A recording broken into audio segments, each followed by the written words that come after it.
D-Day, June the 6th, 1944, 7:30 a.m. The Allied invasion of German-held Normandy is underway. A few miles from the main landings, 200 American soldiers scale 90-foot cliffs under withering enemy fire. The men are part of a newly trained elite force, the US Rangers. Their objective: to neutralize a German coastal battery which threatens the Allied landings. How did the heavily outnumbered US Rangers hunt down and destroy the guns of Pointe Du Hoc?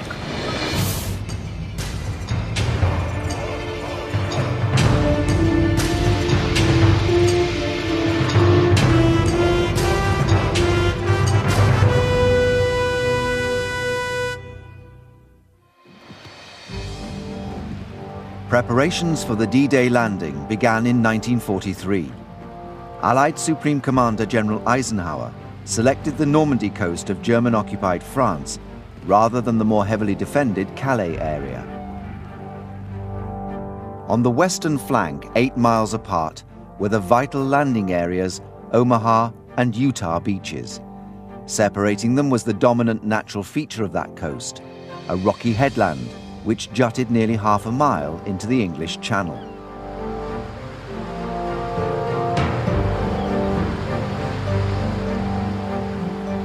Pointe Du Hoc is the highest point of land between Omaha and Utah beaches. It is unmistakable. The Germans had to be deprived of Pointe Du Hoc, if for no other reason than the observation value that it had, and then they had built these enormous fortifications for very large guns. The German gun position on Pointe Du Hoc was a major threat to the American landings. General Eisenhower took no chances. The enemy battery had to be silenced. Just ahead of the main D-Day attacks, a special force of just 200 US Rangers was put ashore and scaled the 90-foot-high cliffs to take the Germans by surprise. But in a dramatic twist, the Rangers found that the Germans had removed the heavy guns from their emplacements. Undaunted, the Americans held off the Germans while they tracked the guns down and disabled them. From an American point of view, the success of the attack on Pointe Du Hoc is considered to be classic, and it is considered often to be the most dramatic event that occurred on D-Day. Despite seemingly insurmountable odds, the Rangers achieved a spectacular success in the mission. How did they carry it off?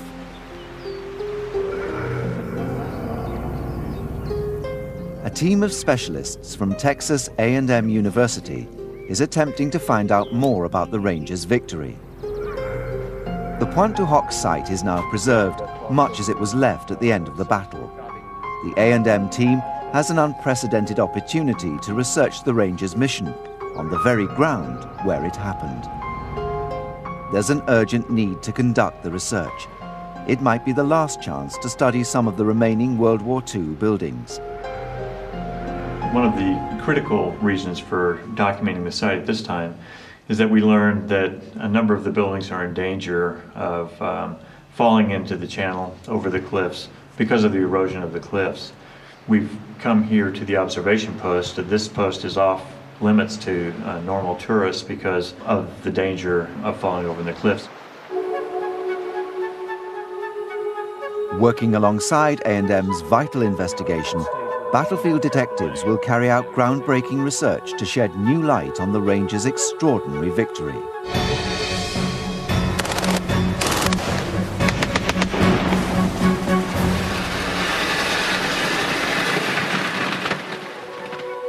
The search for answers begins with the mission's planning. Was superior intelligence information a reason for the Rangers' success? Peter Caddick Adams is researching the huge Allied intelligence preparation for the Pointe Du Hoc mission. He's found that air superiority over the Germans was a major asset for the Allies. The basic ingredient is aerial photo recce. And this is done by Spitfires and Mosquitoes. These will fly across the channel at almost 0 feet and then photograph all the German defences as they're being built. Yet the Allies were not able to take full advantage of this tactic. So with aerial photography, we've got a great resource. But in 1944, you have to use this sparingly. If you fly over the Pointe Du Hoc or anywhere else too frequently, you'll give the game away to the Germans that you've got a peculiar interest in this part of the coastline, and that's probably where the invasion will come. Luckily for the Allies, they had another source of detailed intelligence on Pointe Du Hoc. After 4 years of German occupation, men and women of the French resistance were eager to do whatever they could to help the Allies. What the French resistance are doing throughout Normandy and elsewhere is building up a picture of the German defences. So in the case of the Pointe Du Hoc, the French on the ground can identify the fact that there are 6 gun emplacements being built. German security was difficult to penetrate. But Caddick Adams has found that the local resistance volunteers went to ingenious lengths to find out more about the Pointe Du Hoc installation. One of the techniques used at the Pointe Du Hoc is of the local piano tuner. Now he's blind, so he's allowed to roam around the cliff tops and will pace the gap between barbed wire fences and remember the number of paces. And all of a sudden you've got the distance between trenches or barbed wire entanglements. So that information can be plotted very accurately on a map. And all of a sudden we have the most detailed knowledge possible of the German defences. Data gathered in this way by the French resistance enabled the Allies to add vital ground-level intelligence to the aerial surveys. The analysis culminated in a detailed intelligence assessment. This is the actual map showing the 6 gun emplacements that was issued as part of the briefing for the mission. Did this map give the Rangers the edge? The Texas A&M team is finding out that the reality on the ground was very different. Their research is now showing that the map oversimplified the complexity of the Pointe Du Hoc position. Worse, heavy Allied bombing rendered the site unrecognizable from the map. It would prove a serious problem during the mission. So did the success of the operation have more to do with the caliber of the troops who carried it out? In 1940, 4 years prior to D-Day, the British raised a new elite force. Very soon, these army commandos struck terror among the Nazis, from Norway to the Mediterranean. Britain had been in the war with Germany a full 2 years before the Americans came in. The commandos had been formed as a special forces, initially to carry out raids along the coast of occupied Europe. So when the Americans came in, a question that was raised was, should the Americans have a force that was comparable to the British commandos? The US Rangers were first formed in June 1942. The US Rangers were lightly equipped raiding troops. A battalion of Rangers was composed of 6 small companies of about 65 men with light weapons rather than the bigger 4 companies with heavier weapons of an orthodox infantry battalion. They were trained by the British commandos to attack with speed and aggression, and they were motivated by a fierce esprit de corps. It was the 2nd Ranger Battalion that carried out the Pointe Du Hoc mission. We were all kind of special, and we had something burning within us. We were ready for action. We were gung-ho fellows. We loved excitement and adventure. Professor Tom Hatfield has studied the Rangers' actions on D-Day. Over the years, he's interviewed many veterans who took part in the operation. In particular, he's researched the role of the 2nd Ranger Battalion's inspirational commanding officer, Colonel James Earl Rudder. Rudder is an extraordinary leader. He was recognized as a leader just by his sense of presence and by his demeanor all the way back into his high school days. And he was always one who inspired others with confidence. The Rangers were noted for their near-fanatical physical training. But Hatfield has found that Rudder's leadership style took this to an even higher level, due to his experience as a college football coach before the war.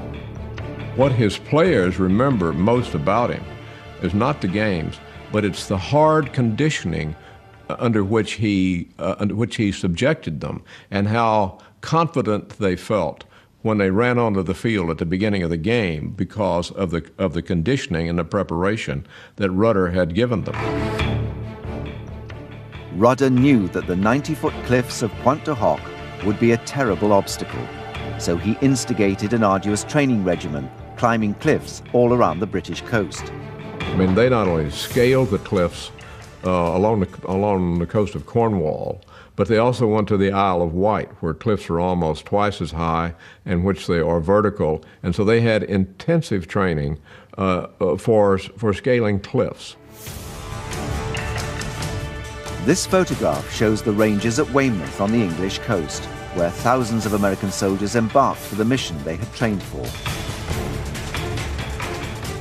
The greatest Allied invasion force ever assembled prepared to assault the strongest German defensive structure ever built, Hitler's Atlantic Wall.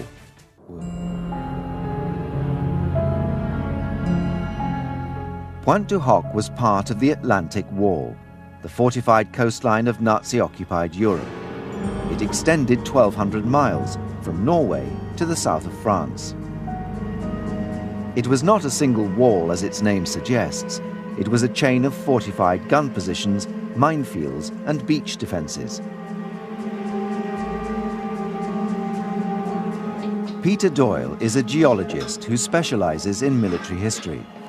He's often consulted on modern construction, but today he's investigating what remains of a 60-year-old building project.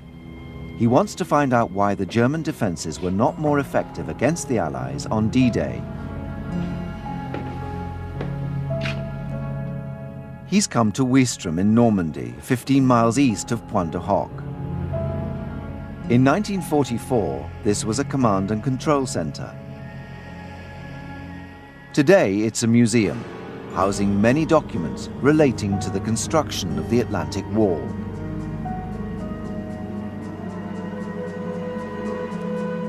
The Allies had good reason to be intimidated. It was a vast project, and the defenses were also being built up by Nazi propaganda.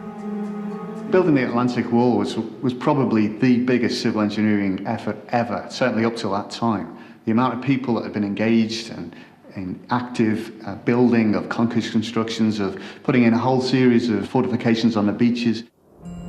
So extensive was the construction that the German army alone could not handle the work. The Nazis had to call in their paramilitary labor corps, Organization Todt, and one of their most senior commanders, Field Marshal Erwin Rommel. On paper, the Atlantic Wall seems to have been impenetrable, but through his research, Doyle has made an astonishing discovery. Concrete was the lifeblood of the Atlantic Wall, yet documents show that in the months prior to D-Day, concrete consumption in Normandy declined, at a time when Rommel was trying to accelerate construction. To try and understand why, geologist Doyle analyzes the concrete in the remains of Atlantic Wall sites throughout Normandy. Concrete is made up of a cement binder and aggregate material. In the crumbling remains of the Pointe Du Hoc defenses, he searches for clues. Looking at the concrete, we can see exactly how it's been constructed. And this concrete is using locally resourced materials. We can see things from the beach. In fact, there are shells in here, which again show that this is a material taken from the beach, sands and gravels, what was locally available. In the months before D-Day, Allied bombing inflicted heavy damage on the German army's rail networks in Normandy.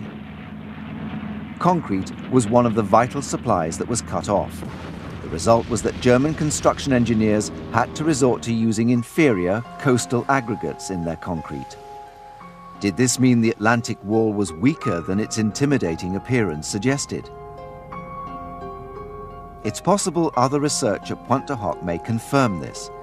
Texas A&M's Dr. Bruce Dixon is investigating the impact of heavy Allied bombing prior to the Rangers' mission, which jutted nearly half a mile into the English Channel.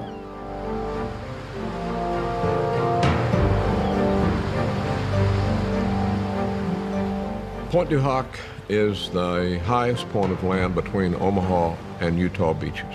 It is unmistakable. The Germans had to be deprived.